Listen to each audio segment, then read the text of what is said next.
വിളിച്ചിരുന്നു. നിന്റെ മേൽ പഴി ചാർത്താൻ പുതിയ രക്തം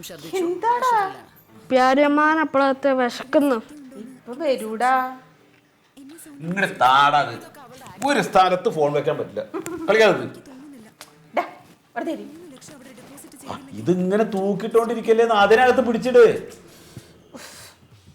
ഇനി എത്ര ദിവസം പുറത്തുനിന്ന് ഭക്ഷണം മേടിക്കേണ്ടി വരുവാവോ? ഏട്ടനൊന്നും ഉണ്ടാക്കാൻ അറിയാത്തോണ്ടല്ലേ? ഒരു ഉപ്പാവെങ്കിലും ഉണ്ടാക്കാൻ അറിയാമോ? അല്ല, നീ കാണിച്ച തോന്നിയ ദിവസം കൊണ്ടല്ല. ഞാൻ തോന്നിയ എന്താ നോക്കി നടക്കണം തന്നെ? ഇപ്പൊ ഞാൻ വീണതാണോ കുറ്റം? അല്ല പിന്നെ. ഓ അതാ വന്നു തോന്നുന്നുണ്ട് കേട്ടോ.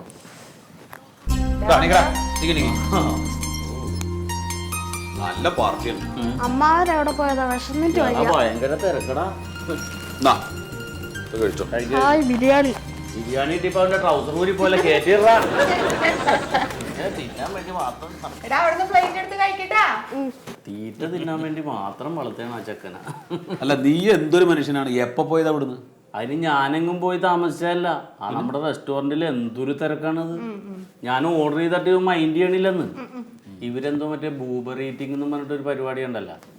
ഇവരെന്തൊക്കെയാണ് ഈ പറയുന്നത്? എന്താ നീ പറഞ്ഞത്? എനിക്ക് മനസ്സിലാവണില്ലേ. അളി ഇപ്പൊ ബൂബർ ഈറ്റിംഗ്സ് എന്ന് പറഞ്ഞിട്ട് പുതിയൊരു ആപ്ലിക്കേഷൻ വന്നിട്ടുണ്ട് നമ്മുടെ ആൻഡ്രോയിഡ് ഫോണില്. ഞാൻ കാണിച്ചു തരാം. നമ്മുടെ പ്ലേ സ്റ്റോറിൽ കയറിയിട്ട് ഈ ബൂബർ ഈറ്റിംഗ്സ് എന്ന് പറഞ്ഞ ആപ്പ് ഡൗൺലോഡ് ചെയ്യണം. കണ്ട വരണണ്ട.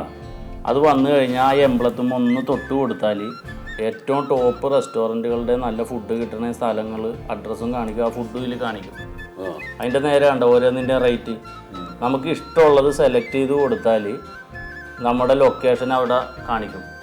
എന്നിട്ട് ആ ഫുഡ് 10 മിനിറ്റ് കൊണ്ട് നമ്മുടെ വീട്ടിൽ വരും. ഇത്രയും സൗകര്യം ഉണ്ട് ഇതിൽ.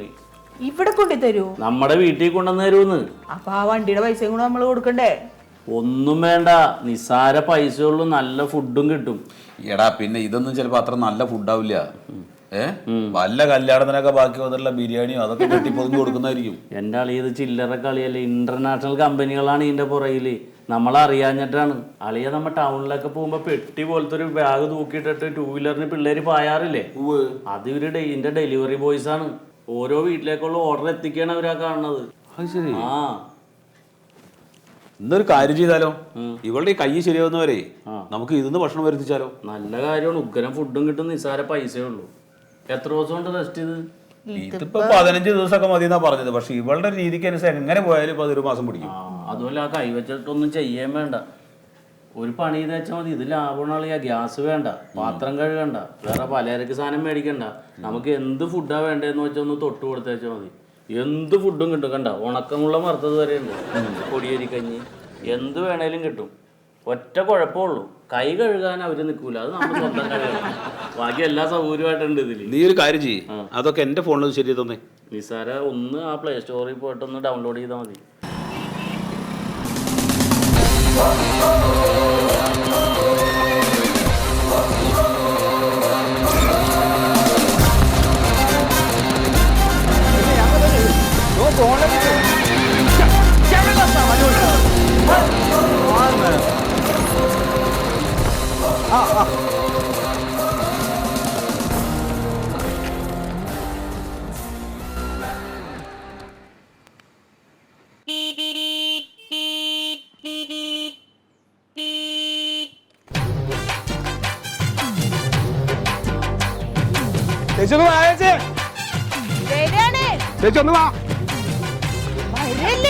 ഒന്നിറങ്ങി നടക്കുക ചേച്ചി. എന്തോരം 100 സ്ഥലത്തെത്താനുള്ള ബിരിയാണി അല്ലേ? ആ ബിരിയാണി അല്ലേ? ഓർഡർ ചെയ്ത് ബിരിയാണി അല്ലേ? അപ്പൊ അതായിരിക്കും കേട്ടാ.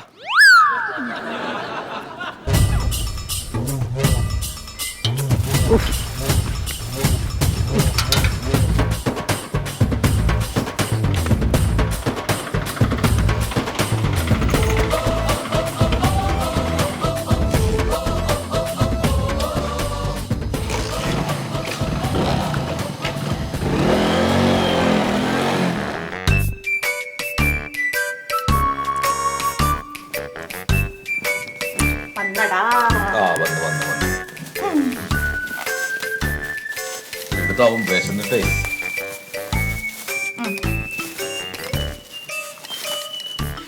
കുറച്ചിട്ട് കഴിച്ചാൽ മതിട്ടാ. ഇത് എവിടെ നിന്ന് ഓർഡർ ചെയ്തത്? ഒന്ന് പുതിയൊരു ഹോട്ടലിൽ കേട്ടാ അവിടുത്തെ സ്പെഷ്യലാണേ. ആ അതന്നെ വേറൊരു മണമാണ്. നീ ഇരുന്നോ? ഞാൻ കഴിക്കാം, നിങ്ങൾ കഴിക്കാദ്യമേ. ഇനി നിന്നോടൊരു ചോദ്യം ഞാൻ അങ്ങോട്ട് ചോദിക്കട്ടെ. നിന്റെ ഈ കൈ ഒടിഞ്ഞോണ്ടാണല്ലോ നമ്മൾ ഊബറിലൊക്കെ ഓർഡർ ചെയ്തിട്ട് ഭക്ഷണം വരുത്തി കഴിച്ചു തുടങ്ങിയത്. ഇപ്പൊ ആ കൈ ശരിയായി. ഇനി നമുക്ക് പഴയ പോലെ അടുക്കളയിൽ ഭക്ഷണമൊക്കെ ഉണ്ടാക്കിയിട്ട് കഴിച്ചാൽ പോരെ? ഇതാ പറയണത് ഏട്ടൻ പൊട്ടനാണ്. എന്തേ പറയുമ്പോ വലിയ കോൺട്രാക്ടർ ഗ്യാ, പക്ഷെ ബുദ്ധിയില്ല. ബുദ്ധിയില്ല. ഏട്ടൻ ഇപ്പൊ ഒന്ന് ആലോചിച്ചോക്ക്. നമുക്ക് ഇന്ന് ഇവിടെ സാമ്പാർ വെക്കണം. നമ്മൾ എന്ത് ചെയ്യണം? ഇവിടുന്ന് കടയിൽ പോയി പച്ചക്കറി മുഴുവൻ മേടിച്ച് അതിന്റെ പൈസ കൊടുത്ത് പിന്നെ തിരിച്ച് ഇവിടെ വന്ന് അത് മുഴുവൻ വെട്ടി നുറുക്കി പിന്നെ അത് വേവിക്കാൻ വേണ്ടിയിട്ട് ഗ്യാസ് ഓൺ ചെയ്ത് പിന്നെ അത് വെന്ത് കഴിഞ്ഞ് ഇവിടെ വന്ന് പിന്നെ അതിന്റെ പാത്രം കഴുകൽ ബഹളം അത് വേറെ. ഇതാവുമ്പോ അങ്ങനെയുണ്ടോ? ഫോൺ എടുക്കുക, കുത്തുക, സാധനം വരിക. അപ്പൊ അതല്ലേ എളുപ്പം. ഗ്യാസിന്റെ വില, പച്ചക്കറിയുടെ വില, മീനിന്റെ വില, ഇറച്ചിയുടെ വില, ഇതൊക്കെ കൂടി കാൽക്കുലേറ്റ് ചെയ്ത് നോക്ക്. നമ്മൾ ഒരു മാസം ഇവിടെ ഇത് ഓർഡർ ചെയ്യാനുള്ള പൈസയും ഇവിടെ സാധനങ്ങൾ വച്ചുണ്ടാക്കുന്ന പൈസയും കൂടെ ഒന്ന് കാൽക്കുലേറ്റ് ചെയ്ത് നോക്കിയേ. ഇതല്ലേ ലാഭം? ആണല്ലേ? പിന്നല്ലാതെ വെറുതെ പണി എടുക്കണ്ട, പാത്രവും കഴുകണ്ട. ഇതാകുമ്പോ നമുക്ക് ആവശ്യത്തിന് ബാക്കി സമയവും കിട്ടും. ഡാ, നിനക്ക് ഞാൻ ഉണ്ടാക്കണ ഭക്ഷണം വേണോ ഇത് വേണം? അതല്ലേ ഇഷ്ടം? എന്നാ പിന്നെ ആയിക്കോട്ടെ.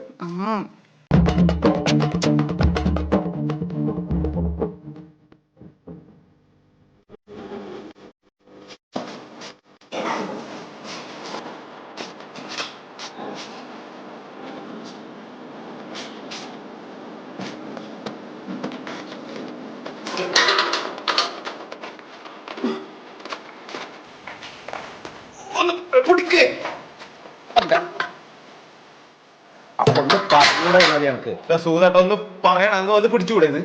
നീ എന്നെ വിളിച്ചായിരുന്നു, ഞാനിവിടെ ഉണ്ടല്ല.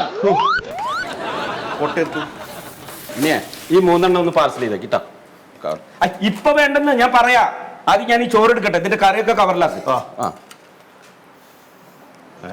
ഞാൻ ഓരോ പാക്കറ്റ് ചോറിനും കറക്റ്റായിട്ട് ചിക്കന്റെ പീസ് ഇവിടെ വെച്ചല്ലേ മതി കടിച്ചത്. ഇത് ഒരു ആൾക്ക് കൊടുക്കാൻ പറ്റുന്നില്ല. മനുഷ്യന്മാർക്ക് തിന്നണ്ടേ ഇത്? മനസ്സിലല്ലോ എത്ര തിന്നുകാണ വെച്ചായിരുന്നു പാത്രം ഇരുക്ക്. നീ ഇതെന്താ കാണിക്കുന്നത്? CCTV ആര് കാണാൻ വേണ്ടിട്ട്? നമ്മ 3 ആള് കണ്ട പ്രശ്നമില്ലല്ലോ. എടാ അങ്ങനെയല്ലോ ഒരു മനുഷ്യത്വം വേണ്ടത്, മനുഷ്യർക്ക് കൊടുക്കണ്ടല്ലേ? അതെ ഇത് തിന്നെ എടുക്കരുത്, എന്നോട് ചോദിക്കണം. പിന്നെ അത് പാർസൽ ചെയ്യേ. എത്ര പാർസൽ ചെയ്യണമെന്നറിയോ? ഇത് സുഖതട്ട ഞാനല്ലേ ഈ പണി പറ്റെടുക്കും. നിങ്ങൾ ഈ പാർസൽ മാത്രം ഇത് സാധനം മൊത്തം ചോറ് വല്ല ആക്കിയിട്ട് കൊണ്ടച്ചു.